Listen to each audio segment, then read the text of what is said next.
নমস্কার বন্ধুরা, ওয়েস্ট বেঙ্গলে ফুড এসআই পদে 2023 ফুড সাব ইন্সপেক্টর পদে কিন্তু অ্যাপ্লিকেশন হচ্ছে অনলাইনে। এর যোগ্যতা মিনিমাম মাধ্যমিক পাস এবং শূন্যপদ রয়েছে 480টি। কোন জেলায় কয়টি রয়েছে তা দেখাবো, সম্পূর্ণ পদ্ধতি দেখাবো, কিভাবে অ্যাপ্লাই করবেন। তো তার জন্য আমাদের চ্যানেলে যারা সর্বপ্রথম এসেছেন তাদেরকে অনুরোধ করব আমাদের চ্যানেলটিকে সাবস্ক্রাইব করে অল নোটিফিকেশন অন করে রাখবেন এরকমই নিত্য নতুন ভিডিও পাওয়ার জন্য। তার জন্য সর্বপ্রথম আমাদের এই অফিসিয়াল ওয়েবসাইটটিতে চলে আসতে হবে। এই অফিসিয়াল ওয়েবসাইটটির ডিসক্রিপশনে লিঙ্ক দিয়ে রাখবো, তো সেখান থেকে আপনারা সরাসরি চলে আসতে পারবেন।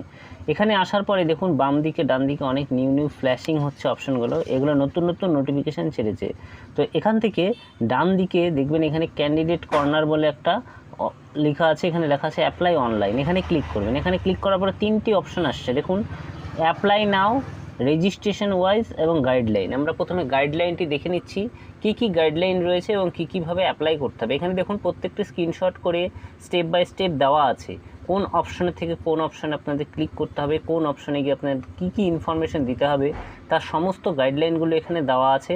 আমি আপনাদের বলবো যে আপনারা প্রথমে একবার গাইডলাইনটি আমাদের ভিডিও দেখবেন, ভিডিও দেখার পরে আপনারা এই গাইডলাইনটি একবার অবশ্যই দেখে নেবেন যারা প্রথমবার অ্যাপ্লাই করছেন, আপনাদের অ্যাপ্লিকেশন করতে সুবিধা হবে।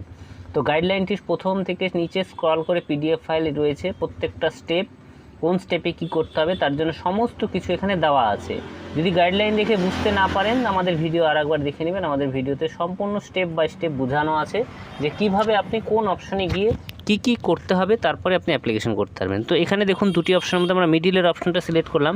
এখানে দুটি পদ্ধতিতে ডিভাইডেড করেছে, একটা আগে রেজিস্ট্রেশন করতে হবে আর তারপরে অ্যাপ্লাই করতে হবে। এখানে দেখুন এন্টার ইওর ফোন নাম্বার, এখানে মোবাইল নাম্বারটি দিতে বলছে এবং দেওয়ার পরে ক্যাপচার দিয়ে করার পরে এখানে পরবর্তী অপশন আসছে। এখানে আপনার লগ ইন করার জন্য যে পাসওয়ার্ডটি সিলেক্ট করবেন। এখানে আপনার তিনটি মিক্সচার করে দিতে হবে। ক্যাপস লক দিয়ে আপনি প্রথমে ক্যাপিটাল দেবেন, স্মল দেবেন এবং স্পেশাল ক্যারেক্টার, এইভাবে পাসওয়ার্ডটি সিলেক্ট করতে হবে। তারপরে ইমেল আইডি দিতে হবে। তো পাসওয়ার্ড আর ইমেল আইডি আমরা দিয়ে দিচ্ছি। পাসওয়ার্ডের ইমেল আইডি দেওয়ার পরে নেক্সট স্টেপে আমরা চলে যাব। তো পাসওয়ার্ডটি দিয়ে দিলাম, এবার ইমেল আইডি, যার ইমেল আইডি দিয়ে দেবেন। ইমেল আইডি দেওয়ার পরে এখানে আধার কার্ডে যে নামটি রয়েছে, আপনার শিক্ষাগত যোগ্যতায় যে নামটি রয়েছে স্পেলিং, সেই নাম অনুযায়ী এখানে নামটি দেবেন। নামটি দেওয়ার পরে এখানে দেখুন মোবাইল নাম্বারে একটি ওটিপি গিয়েছে, মোবাইল নাম্বার দেওয়ার পরে মোবাইল নাম্বারের ওটিপিটি দেবেন। ওটিপি মোবাইলটি সাথে রাখতে হবে, ওটিপি দিতে হবে যে মোবাইল নাম্বারটিতে ওটিপি যাবে। তো ওটিপি দেওয়ার পরে এখানে ওকে অপশানটিতে ক্লিক করব। তারপরে দেখুন এখানে father's name, mother's name, date of birth এবং applicant birth of place, gender, religion, nationality, যা ইনফরমেশান চেয়েছে সমস্ত ইনফরমেশনগুলো যার ক্ষেত্রে যেটা হবে সেক্ষেত্রে ফিল আপ করে দেবো। তারপরে এখানে ক্যাটাগরি, এখানে দেখুন জেনারেলদের কিন্তু টাকা পেমেন্ট করতে হচ্ছে এবং এসসি এসটিদের কিন্তু ফ্রি অফ কস্টে রয়েছে। আপনার যেটি কাস্ট আছে সেটি দেবেন। দেওয়ার পরে দেখুন এখানে কমিউনিকেশন অ্যাড্রেস, এখানে অ্যাড্রেসটি দিতে হবে, কনফার্মেশন করতে হবে সেম অ্যাড্রেস, পার্মানেন্ট এবং প্রেজেন্ট অ্যাড্রেসটি দিয়ে দেবেন। অ্যাড্রেসটি দিয়ে সেভ অ্যান্ড প্রসিড এই অপশানটিতে ক্লিক করবেন। তারপরে দেখুন এখানে আপনার ফটো এবং সিগনেচার এই দুটোকে স্ক্যান করে রাখবেন জেপিজি ফরম্যাটের মধ্যে। জেপিজিতে স্ক্যান করে এটিকে আপলোড করে দেবেন। আপলোড করার পরে দেখুন ফর্মটি একবার ভেরিফাই করে নেবেন। ভেরিফাই করে নেওয়ার পরে এখানে আই অ্যাকসেপ্ট অপশানটিতে ক্লিক করে সেভ অ্যান্ড প্রসেস অপশানটিতে ক্লিক করবেন। তারপরে এখানে কনফার্ম করবেন, যদি ঠিক থাকে তাহলে কনফার্ম করবেন। কনফার্ম করার পরে আপনার দেখুন রেজিস্ট্রেশন ফর্মটি প্রিন্ট করে নেবেন। প্রিন্ট করে একবার দেখে নেবেন যে আপনার সমস্ত তথ্যগুলো ঠিক রয়েছে কি না। আমরা প্রিন্ট করে নিচ্ছি, তাহলে আমাদের রেজিস্ট্রেশন প্রসেসটি কমপ্লিট। এরপরে রেজিস্ট্রেশন নাম্বার দিয়ে পাসওয়ার্ড দিয়ে আবার লগ ইন করবো। এখানে 6টি স্টেপ আছে, স্টেপগুলি পরপর আমরা ফিল আপ করবো। এখানে একটি স্টেপ কমপ্লিট রয়েছে, একটি স্টেপের কমপ্লিটেড একটু নিচের দিকে চলে আসবো। এখানে দেখুন কন্টিনিউ বলে একটি অপশন আছে, কন্টিনিউতে ক্লিক করার পরে এখানে আই অ্যাকসেপ্ট এই অপশানটিতে ক্লিক করে সেভ অ্যান্ড কন্টিনিউ এই অপশানটিতে ক্লিক করব। এখানে ছবি আর সিগনেচারটি দেখাবে।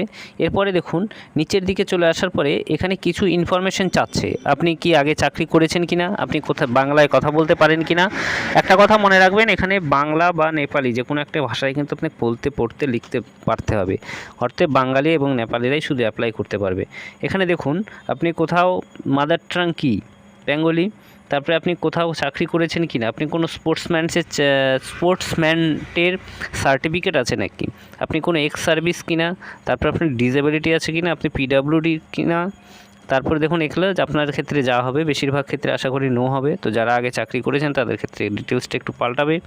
তারপরে এখানে দেখুন ফটো আইডি, এখানে কয়েকটি ফটো আইডির অপশন আছে, মাধ্যমিকের certificate, passport, PAN card, EPIC card, এগুলোর মধ্যে যে কোনো একটি দিতে পারবেন। আদার্সেও একটি অপশন রয়েছে, এগুলো যদি না থাকে আদার্স অপশন সিলেক্ট করতে পারেন।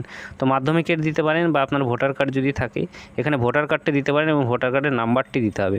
নাম্বারটি দিয়ে এখানে অ্যাকসেপ্ট করে তবে সেভ অ্যান্ড প্রসিড এই অপশনটিতে ক্লিক করতে হবে। এই অপশনটিতে ক্লিক করার পরে দেখুন ফর্মটি খুলে গেল। ফর্মটি একবার ভেরিফাই করে নেবেন ঠিক রয়েছে কিনা। যদি ঠিক থাকে তাহলে আই কেয়ারলি দ্যাট এই চেকবক্সে ক্লিক করে সেভ অ্যান্ড কন্টিনিউ অপশনটিতে ক্লিক করবেন।